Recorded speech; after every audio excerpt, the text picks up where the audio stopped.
আর তো ওটা যাবে না।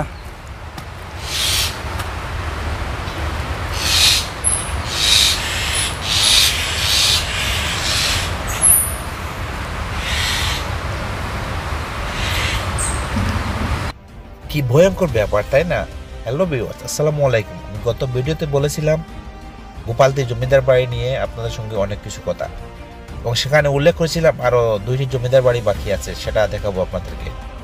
তাহলে আজ চলেন এই জমিদার বাড়িগুলো দেখে নেন এবং তার ইতিহাস কি আছে সেটা জেনে নেন। আজ একসঙ্গে আমি সেই 2টি ভিডিও নিয়ে এসেছি। আশা করি ভিডিওটি সম্পূর্ণ শেষ পর্যন্ত দেখবেন এবং আপনাদের মনের মতামত জানিয়ে দেবেন।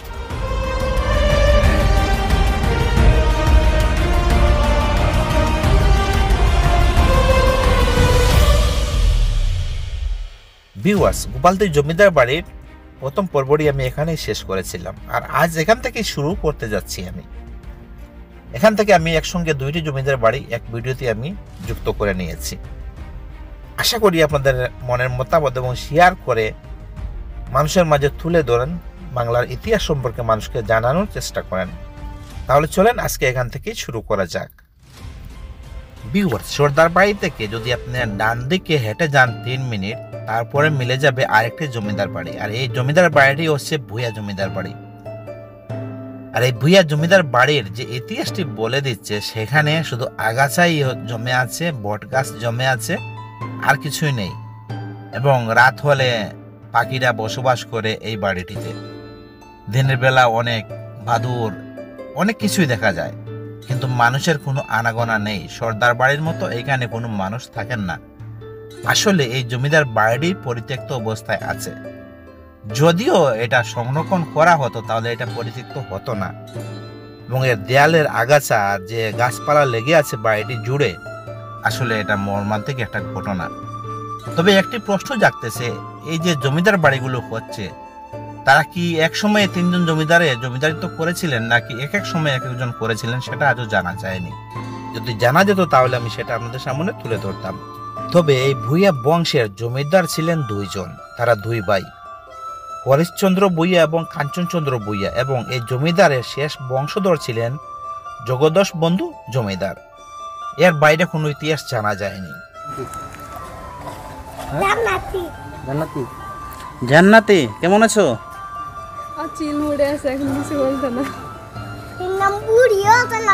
ওইটার নাম কি?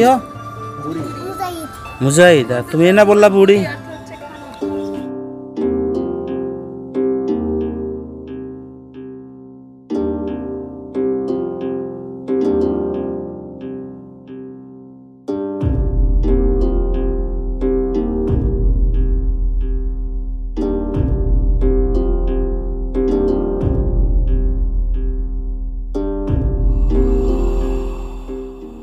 ভিউয়ার্স, ভূয়া জমিদার বাড়ি থেকে যদি আপনি 1.5 মিনিটের মতো ডান দিকে হাঁটেন, মিলে যাবে আরেকটি বিশাল আকারের জমিদার বাড়ি। আর এই জমিদার বাড়িটি ঘিরে আছে অনেক অজানা ইতিহাস, যেটা আজও জানা হয়নি। এটা কালের সাক্ষী হয়ে দাঁড়িয়ে থাকতে পারতো যদি এটা রক্ষণাবেক্ষণ করা হইতো। কিন্তু এটা কিভাবে টিকে আছে? আগাছা, জঙ্গল। তবে কিছু মানুষ এখানে বসবাস করতেছেন এবং কিছু অংশ বেঁচে আছে সে বিদায়। বাকি যে অংশগুলো বেঁচে আছে সেগুলা বলতে হবে যে অনেক আগেই এই জায়গাটা মারা গিয়েছে।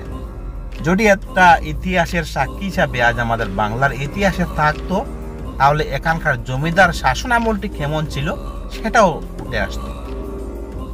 আসলে ইতিহাসগুলো হারিয়ে যাচ্ছে, মানে জমিদার আমলের ইতিহাসটাও হারিয়ে যাচ্ছে। যদি এগুলো বেঁচে থাকতো তাহলে অনেক কিছু জানা যেত, শিক্ষা নেওয়া হতো, এবং আমাদের পরের প্রজন্ম যারা আছেন তারাও এসে জানতে পারতেন যে এই বাংলার ইতিহাসে জমিদারগুলো কেমন ছিলেন, কেমন ভালোবাসার মানুষ ছিলেন এবং কেমন শাসনকর্তা ছিলেন, খুবই মারাত্মক আকারের।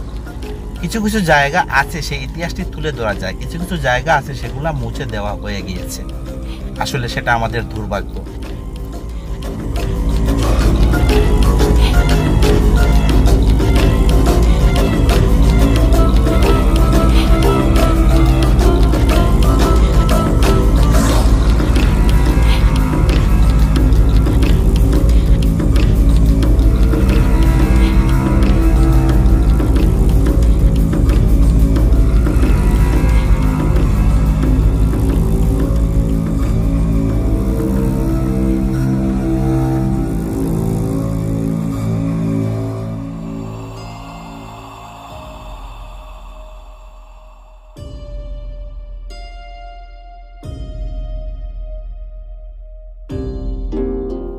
চলেন এবার একটু ভিতরে আমরা প্রবেশ করব। ভিতরে প্রবেশ করে আমরা কি দেখতে পাই সেটা আপনাদের সামনে তুলে ধরার চেষ্টা করব। কিন্তু ভিতরে ঢুকে যে ময়লা আবর্জনা ছিল সেই জায়গাটি আমি তুলে ধরিনি। আমার ভিডিওটি একটু উপরে নিয়ে গিয়েছি এবং সেই আবর্জনাগুলো দেখাতে মানে ভালো লাগে না, সে বিধায় দেখাইনি। কিন্তু এই দেখেন গাছের আগাছা যেভাবে লেগে আছে দেয়ালের সঙ্গে, গাছ যেভাবে ভালোবাসার শিকড় বেঁধে নিয়েছে, কোনো এক সময় এইগুলো গাছটি খেয়ে ফেলবে। আর এখানে যে মানুষগুলো বসবাস করেন এরা কোনো জমিদার বংশধর না, তাদের ধর্ম হচ্ছে হিন্দু। তারা এখানে থাকেন কোনো না কোনোভাবে, ভাড়া দিয়ে থাকেন, হয়তো কারো কাছে ভাড়াগুলি যায়, কেউ কেউ এভাবে থাকতেছে। তো সেই সব বিষয়ে নিয়ে কথা বলতে যাচ্ছি না, আমি শুধু এতটুকুই বলতে চাচ্ছি, দেখেন ঘরের ছাদগুলো কিভাবে ভেঙে নিচে পড়ে গিয়েছে। বা যে ভয়ানক এবং ঝুঁকিপূর্ণ বাসাগুলোতে মানুষ বসবাস করতেছে সেটাও কিন্তু একটি মারাত্মক বিষয়। সেখানে আইনের কিছু ফাঁক রয়ে যাচ্ছে। এখানে সরকারের দৃষ্টি আকর্ষণ করা উচিত। যদি এই ভবনগুলো ধসে পড়ে মানুষগুলো মারা যাবে। তাই এখনই সময় আছে, বাংলাদেশ সরকারের কাছে অনুরোধ রইল, আপনি এগুলাতে ধ্যান দেন, একটু নজর দেন। নজর দিয়ে দেখেন এইসব ভূমি যেগুলা আমাদের বাংলাদেশে সরকারের আওতায় আছে সেগুলা আপনি কন্ট্রোল করেন। এখানে মানুষ বসবাস করতেছে, মৃত্যুর সঙ্গে ঝুঁকি নিয়ে বসবাস করতেছে। যে কোনো সময় তারা এই ভবনগুলো ধসে পড়ে মৃত্যুবরণ করতে পারে।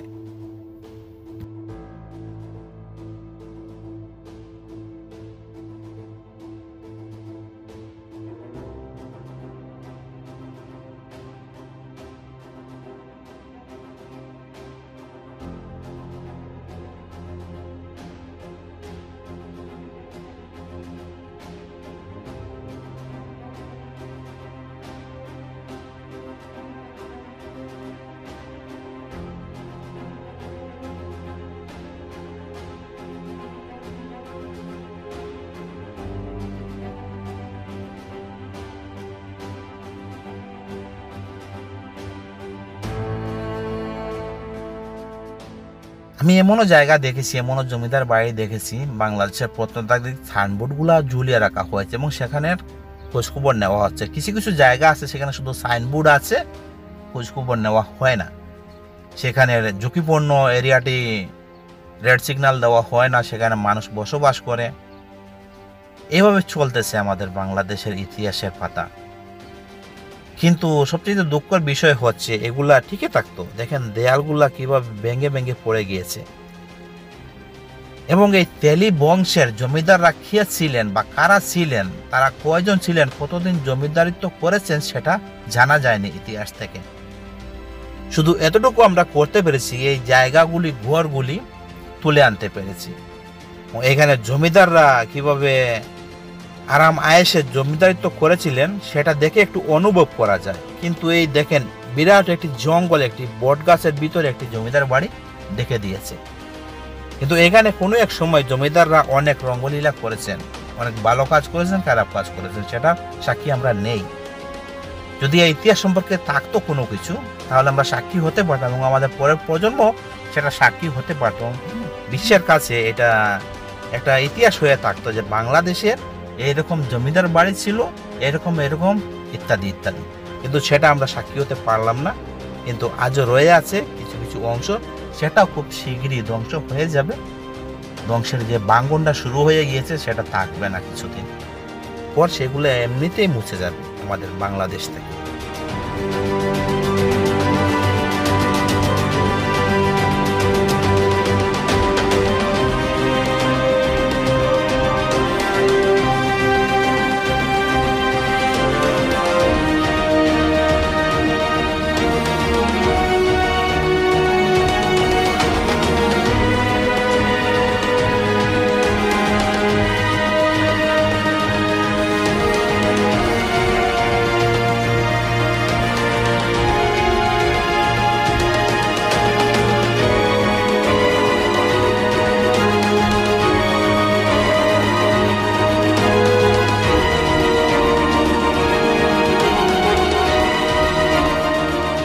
এবং একটুখানি ভিতরে গেলে মিলবে দুতলা একটি বাড়ি, সেখানে জমিদারের বাড়ি ছিল।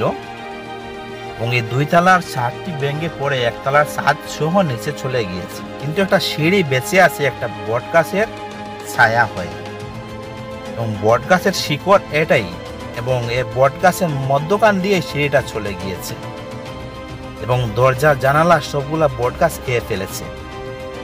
আমি আমার জীবনের রিস্ক নিয়ে ঝুঁকি নিয়ে আমি এই সিঁড়ি বেয়ে উঠবো, উঠে সেখানে উপরে উঠে দেখানোর চেষ্টা করবো সেখানে কি আছে। তাহলে চলেন এই সিঁড়ি বেয়ে উঠা যাক, কিন্তু খুবই সাবধানতা অবলম্বন করে উঠতে হবে। যদি কেউ কখনো এখানে আসেন, সেটা আপনি আপনার নিরাপত্তা নিয়ে আপনি এখানে উপরে উঠবেন।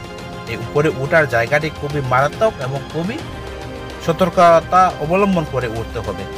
যে কোনো মুহূর্তে সেটা ধসে পড়তে পারে, সেখানে সাপ বিচ্ছু থাকতে পারে, এবং যে আপনি উপরে উঠিয়ে দাঁড়াবেন সেই জায়গাটি এত পাকা না, যে কোনো মুহূর্তে ভাঙতে পারে। আর তো ওটা যাবে না।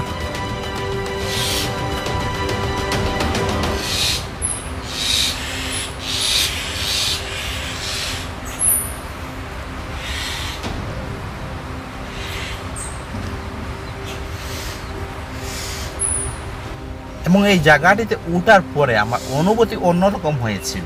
এই অনুভূতিটি কি হবে, যে যাবে সেখানে বুঝতে পারবে। সেখানে পাখি, বাদুর, পেঁচা যেভাবে কিচিরমিচির করে ডাকতেছিল, মনে হচ্ছিল তারা আমাকে আক্রমণ করবে, যে আমি তাদের বাসা ভাঙতে গিয়েছি। কিন্তু না, আমি তাদের বাসা ভাঙতে যাইনি। আমি এই বাসাটি যে ভাঙ্গা হয়ে গিয়েছে সেটা আমি দেখতে গিয়েছি। সেই জমিদারের হাতের বানানো বাসাটি ভাঙ্গা হয়ে গিয়েছে, কালের বিবর্তনে হারিয়ে যাচ্ছে। আর যদি আমাদের বাংলাদেশ সরকার, এক এক সময় এক এক সরকার আসতেছেন, যে এই সময়ে সরকার ছিলেন, এবং এগুলার রক্ষণাবেক্ষণ যদি করা হতো, তাহলে সাক্ষী হয়ে অনেক কিছু থেকে যেত। কিন্তু সেই সাক্ষী হিসাবে কিছু দেখাতে পারলাম না, এবং কিছু আপনাদেরকে উপহারও দিতে পারলাম না, এবং ইতিহাস কি আছে সেটাও ভালোভাবে তুলে ধরতে পারলাম না।